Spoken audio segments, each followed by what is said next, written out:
आज भी आपसे ये सवाल हो रहा है कि न तो आपकी वो महिला आयोग की अध्यक्षा जो आपकी प्यारी दुलारी और ना जाने क्या क्या हैं, जो बात बात पर राजघाट पर जाकर सोने लगती हैं बिस्तर बिछाकर। मैं सबको नहीं, मैं तो जानता हूँ दिल्ली का मुखिया कौन, ये तो लड़ते हैं कोर्ट में कि दिल्ली का बॉस कौन, मैं हूँ बॉस बोलते हैं। केजरीवाल बोल रहे हैं कि मैं हूँ बॉस। कहाँ पर है, किसके लिए बॉस है भाई? हमारे लिए आप नहीं बॉस हैं, किसके लिए बॉस है? मेरे हुए सोने का रोटी, सोने का बिस्तर, और एक आदमी कटोरा लेकर भी मांग रहा, पेट नहीं भर रहा उसका।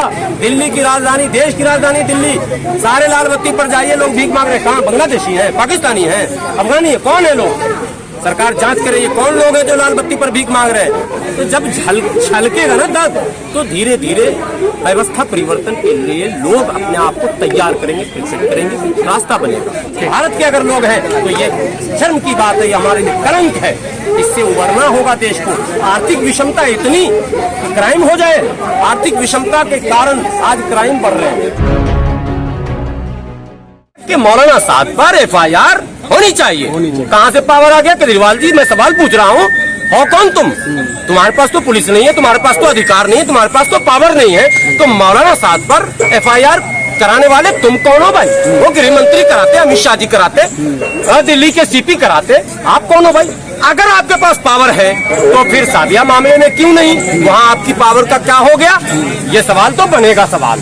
आपकी चुप्पी ये दर्शाती है कि आप उन सांप्रदायिक एजेंडों को जिसके खिलाफ देश लड़ना चाहता, देश प्यार मोहब्बत भाईचारा समाज ने दिखाया, समाज ने सादिया मामले में ये सिद्ध किया कि सांप्रदायिक शक्तियों को हम बल प्रदान करने वालों को पीछे ढकेल देंगे। हिंदू मुसलमान सिख ईसाई आप लोगों ने कवर किया, सभी लोग आए खुलकर लड़े। केजरीवाल जी, आज भी आपसे ये सवाल हो रहा है कि न तो आपकी वो महिला आयोग की अध्यक्षा जो आपकी प्यारी दुलारी और ना जाने क्या क्या हैं, जो बात बात पर राजघाट पर जाकर सोने लगती हैं बिस्तर बिछाकर। मैं बिल्कुल कह रहा हूँ, वो जाकर राजघाट पर चादर बिछा के लेट जाती हैं। आखिर स्वाति मालीवाल इस घटना पर चुप क्यों रही? ये एक सवाल था। दूसरा सवाल कि अरविंद केजरीवाल जो बात बात पर लगता है एक गद्दा एक तकिया लेकर वो रेडी ही रहते हैं, कहीं न कहीं तकिया बिछा देते हैं और गद्दा बिछा देते हैं। वो राबिया साबिया के मामले में जो चुप्पी उनकी है वो दर्शाती है कि अल्पसंख्यकों के प्रति उनकी सोच दूषित होती जा रही है। इससे पहले दिल्ली दंगे में, इससे पहले CA/NRC में, इससे पहले जामिया लाठी कांड पर, इससे पहले जितनी भी घटना इस तरह की घटी है, तो अरविंद केजरीवाल जी के रोल, उनका वक्तव्य, उनका बयान, उनका तरीका पूरी तरह से संदिग्ध है, आज भी शक के घेरे में है। आने वाले चुनाव में वो समाज बड़ी बारीकी से इसका अध्ययन कर रहा है और सादिया और राबिया को इंसाफ तो मिलेगा ही मिलेगा।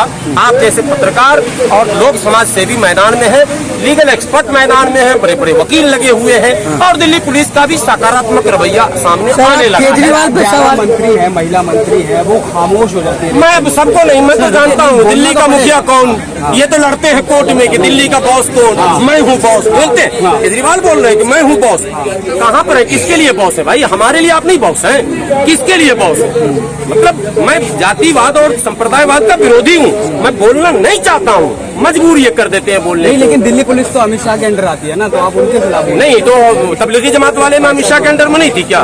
तब केजरीवाल जो है आ गए बेशरम मुंह लटका के और डेली शाम में PC करते थे और बोलते थे इतने केसेस आए, इतने तबलीगी आए, 20% तबलीगी। अच्छा 80% कौन है भाई? वो सवाल तब भी मैंने किया था, आज भी कर रहा हूँ। सवाल खत्म नहीं हुआ केजरीवाल जी, भूले में मत रहना अंधेरे में। आखिरी मुख्यमंत्री हुआ आप दिल्ली के, कभी ये सोच रहा हूँ तीसरी बार ना ना ना ना ना। दलित और मुसलमानों का एक मुश्त वोट आपको मिला था, आपने झाड़ू चुनाव चिन्ह लेकर एक विशेष वर्ग को आकर्षित किया था और पक्कीकरण का वायदा किया था, उनको भी ठगा। और आपने कहा था दिल्ली में मुद्दे की राजनीति होगी, विकास की राजनीति होगी, एजुकेशन डेवलप करेंगे और हेल्थ सिस्टम को डेवलप करेंगे। कहीं कुछ डेवलप नहीं किया। ओखला में मैं रहता हूँ, NFC के स्कूल में आप पत्रकारों को दावत देता हूँ, चले जाइए। एक भी इंग्लिश मीडियम का स्कूल टीचर नहीं है, एक भी इंग्लिश मीडियम का टीचर नहीं है और उर्दू मीडियम का टीचर ओखला में नहीं है। मतलब केजरीवाल सरकार पूरी तरह से झूठ बोल रही है। अरे गुलाम साहब, आप कह रहे दिल्ली से जा रही है सरकार, वो तो उत्तर प्रदेश पंजाब में सरकार बना रहे हैं। हवा में घूमते रहे, कोई बात नहीं है। वो घूमना, पहले भी पंजाब घूमने गए थे, हरियाणा भी गए थे, लेकिन राजनीतिक पार्टियां घूमे, वो बनारस भी गए थे मोदी जी के खिलाफ लड़ने। अच्छा, वहाँ से भी बहिरंग आए, लेकिन तब उनका क्रेज था। अब जो असल वोट, तो जो कुछ हुआ है ये जघन्य अपराध हुआ है राबिया साबिया के साथ। ईश्वर से अल्लाह से दुआ है, वाहेगुरु से सबसे प्रार्थना है ऐसी घटना नहीं कहीं घटे। और देश की राजधानी दिल्ली में अगर ऐसी घटना घटती है तो ये अपने आप में बड़ा सवाल। इंसाफ में इतनी देरी क्यों हो जाती है रेप के मामलों में? इंसाफ में देरी, सिस्टम जो हमारा है वो इंसाफ में देरी करता है, तारीख पर तारीख।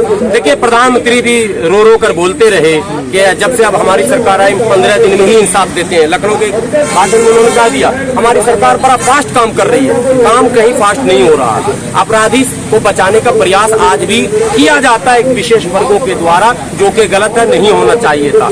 जो लोग भी बचाने का प्रयास करते हैं उनसे भी विनती है कि ऐसे केसों में अपराधियों को न बचाएं।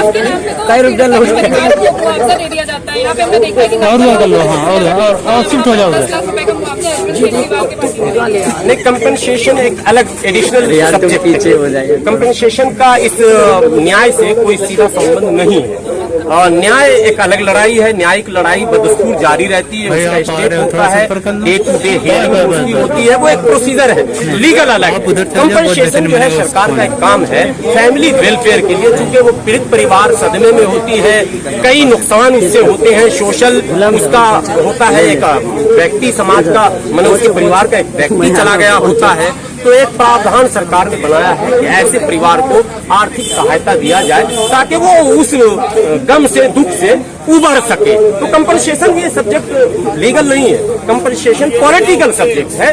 लीगल ये है, लीगल प्रोसीजर भी तो इतना लंबा जटिल है। ये सवाल सही है कि लीगल जो प्रोसीजर है इसको थोड़ा सा आसान किया जाए ताकि पुलिस का काम भी आसान हो और न्यायालय में लोग इस उम्मीद से जाएं कि जल्दी जाएंगे, जल्दी न्याय लेकर आएंगे। ये भी लड़ाई है, इसीलिए तो निजीकरण का विरोध हो रहा ना साहब, ये कॉलेजियम का विरोध हो रहा है, निजीकरण का विरोध हो रहा है, सिस्टम को सेट करने के लिए, फास्ट करने के लिए। और ऐसे मामलों में बार बार राजनीति हो चुकी है, अब राजनीति न हो, अब काम हो, ये मेरा कहना। अब इस पर राजनीति न हो, अब काम हो। सीबीआई जांच की मांग करते हैं। अगर न्याय मिलने में मैंने असंतुष्ट परिवार होगा कि न्याय नहीं मिला कुछ समय के बाद, तो सीबीआई की लड़ाई भी लड़ी जाएगी जांच की, लेकिन हमें लगता है कि न्याय मिलेगा। सारे इसके जो छुपे हुए राज है वो खुलेंगे और हर एंगल से जांच। भैया की तरह 8 साल तो नहीं लग जाएंगे न्याय मिलने में? नहीं, अब 8 साल इसलिए नहीं लगेंगे कि निर्भया में राजनीति हुई जमकर, इसमें अब राजनीति से बचाने की प्रयास हो रही है। हम लोग राजनेताओं से भी मिलते हैं तो कहते हैं कि देखिए ठीक है आप पॉलिटिकल हाजिरी लगा दीजिए, लेकिन बाय हार्ट ये एक जो मानसिकता है इसके बारे में आप थोड़ी बातचीत करिए। इतना जो संवेदनशील मामला होता है, रेप की तरह का चीज होता है, उसमें भी लोग पॉलिटिकल एजेंडा लेके चले आते हैं, उसमें भी लोग पॉलिटिकल बातें करते हैं और उसमें भी राजनीति चली आती है। ये मानसिकता कैसे हटेगी? निसंदेह समाज को संवेदनशील होना चाहिए। संवेदनहीनता की तमाम हदों को पार कर इस तरह की घटनाएं अंजाम दी जा रही है। चाहे निर्भया का मामला हो, चाहे सादिया का मामला हो, चाहे नांगल का मामला गुड़िया का हो या हाथरस का हो, जितनी घटनाएं सामने आई हैं वो कलेजे को मैंने बिल्कुल समझिए दहला देने वाली घटनाएं हैं। लगता नहीं है कि मानवता जिंदा है क्या? ऐसा भी कोई कर सकता है क्या? किसी की दुश्मनी की कोई हद भी तो होती है। आप किसी का जान ले लें दुश्मनी में, यहाँ तक तो हमने मैंने एक सुनने समझने वाली बात। अब उसके अंग अंग काट डाले, उसके साथ मैंने मरने के बाद दुर्व्यवहार करें, ये बिल्कुल अजीब सा मैंने जानवर वाला मामला है। तो इसमें सरकार ही नहीं समाज को भी गंभीर होने की। सर राजिया अकेली घर में थी जो कमाने वाली थी और वो अपने परिवार को भी चाहती थी गवर्नमेंट में ऑफिस लगाए, तो उसके परिवार का क्या होगा? देखिए सामाजिक सहायता भी परिवार को दिया जा रहा, कोशिश हो रही है, कई संगठन हैं चाहते हैं। देखिए जो चीज चली गई वो तो लौट के नहीं आ सकती। अब पैचअप जो किया जाता है कि भाई कैसे उबारा जाए इस परिवार को, आर्थिक सामाजिक वो दुख, एक गम भाई, एक औलाद के खोने का गम, तो उसके लिए सारे जो दिलासा देने वाले लोग हैं वो भी पहुंचते हैं और धार्मिक दृष्टिकोण से भी समझाने का प्रयास किया जाता है और सामाजिक दृष्टिकोण से भी। और इकोनॉमिकल जो ऐड मिलता है वो इसीलिए मिलता है कि थोड़ा सा परिवार सेटल हो जाए, आसानी से पटरी पर गाड़ी उसकी आ जाए। ये प्रयास चारों तरफ से हो रहा है। सरकार ने भी अपना ऐलान किया, पर सरकार को लेकर हम बहुत गंभीर नहीं रहते हैं। तो सरकार की आदत से तो हम लोग बेटी बचाओ बेटी पढ़ाओ के नारे को आप क्या कहना चाहेंगे? बेटी बचाओ बेटी पढ़ाओ नारा सरकार मोदी जी ने दिया है, लेकिन ये हम लोगों के लिए जो बेटी के बाप हैं, हम लोग बेटी के बाप है, बेटी को हम कैसे बचा कर रखें ये इशारे में मोदी जी ने हमको समझाया, हम नहीं समझ पा रहे। हमको वार्निंग है ये, बेटी को बचा लो भाई। वरना समझ लो। पहले बता जी दिया जी, पहले बता दिया, सरकार बनी और कह दिया बेटी बचा लो और पढ़ा लो। यानी बचाने के लिए पढ़ाना भी जरूरी है। आप पढ़ाएंगे नहीं तो वो सबल नहीं होगी, सुदृढ़ नहीं होगी, विकसित। पढ़ने लिखने के लिए जब लड़की बाहर जाए ये अब पेरेंट्स पर चैलेंज है, ये पेरेंट्स को चैलेंज कि बेटी को कैसे बचाकर पढ़ाकर आप दिखाएंगे। इस मौजूदा सरकारी व्यवस्था में आपके लिए चैलेंज है। आप अगर बेटी के बाप है तो इस चैलेंज को स्वीकार कीजिए। अच्छा सर, एक आखिरी सवाल मैं आपसे ये करना चाहूंगी। बात प्राइवेटाइजेशन पे करते हैं, निजीकरण पे करते हैं कि जिस तरीके से आपने भी सुना होगा कि आसपास लोग अक्सर ये कहते रहते हैं कि सरकारी दफ्तर में काम नहीं होता है, बड़े देर से काम होता है, सरकारी अस्पताल में इलाज अच्छा नहीं हो पाता या जगह नहीं मिलती है। तो क्या हम ये माने कि सरकार इस तरीके से, इस वजह से निजीकरण की ओर बढ़ रही है कि लोगों को बेहतर फैसिलिटी मिले? और इसी में एक दूसरा सवाल ये भी है सर कि अमीर अमीर होते जा रहे थे और गरीब गरीब होते जा रहे थे। बहुत अच्छा सवाल, बस हम समझ गए। आपने ये सवाल लाया है, एक बार एक आम जनों के लिए बता दूं कि मेरा बेटा मानसिक कमजोर है, क्या करेंगे? बेटा को घर से निकाल के फेंक देंगे कूड़े में?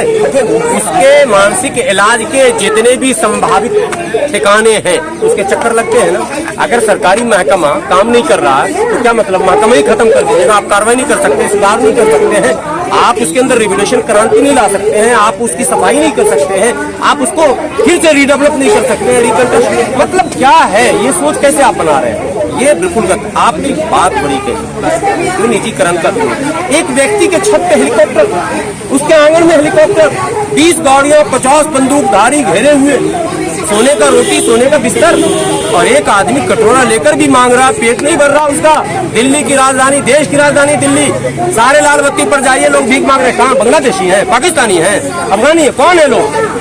सरकार जांच करे ये कौन लोग हैं जो लाल बत्ती पर भीख मांग रहे हैं। भारत के अगर लोग हैं तो ये शर्म की बात है, ये हमारे लिए कलंक है। इससे उबरना होगा देश को। आर्थिक विषमता इतनी क्राइम हो जाए, आर्थिक विषमता के कारण आज क्राइम बढ़ रहे हैं, आज अपहरण, लूट, हत्या, इस तरह की घटनाएं बढ़ रही हैं। आर्थिक विषमताओं को भी बांटने का प्रयास सरकार को करना चाहिए। आप टैक्स कलेक्शन क्यों करते हैं? टैक्स कलेक्शन का मकसद होता है कि इकोनॉमिकल डिसबैलेंस को हम पैसा, आप करेंगे नहीं तो क्या मतलब? क्या आप मतलब करना क्या चाहते हैं? सब कुछ एक ही को दे देंगे, बड़े बड़े बंगले और एकड़ का एकड़ कब्जे में, और एक आदमी झुग्गी बना रहा सड़क पर, खोरी गांव में, सस्ती जमीन में, उसको जाकर धराशायी कर दे रहे हैं। उसका कहीं कोई वैकल्पिक व्यवस्था है? सरकार के पास पैसे ही नहीं, क्या मतलब है? व्यवस्था पर सवाल है। बताइए सबका, हम धरने कर ले, हम प्रोटेस्ट कर ले, हम कुछ भी कर ले, मगर आप एक बात बताइए, अगर सरकार वहाँ बन गई है, चल तो सरकार की नहीं है, समय कैसे बदलेगा? हम तो एक सरकार को ये सोच के वोट देते हैं कि चलो शायद ये सरकार कुछ नया कर दे, ये सरकार आम जनता के लिए कुछ काम कर दे। 5 साल फिर हमें देखना पड़ता है, फिर अंत में नतीजा यही आता है कि सरकार बदलो, क्रांति लाओ, प्रोटेस्ट करो। ये चीज कब तक चलता रहेगा? बदलाव आएगा।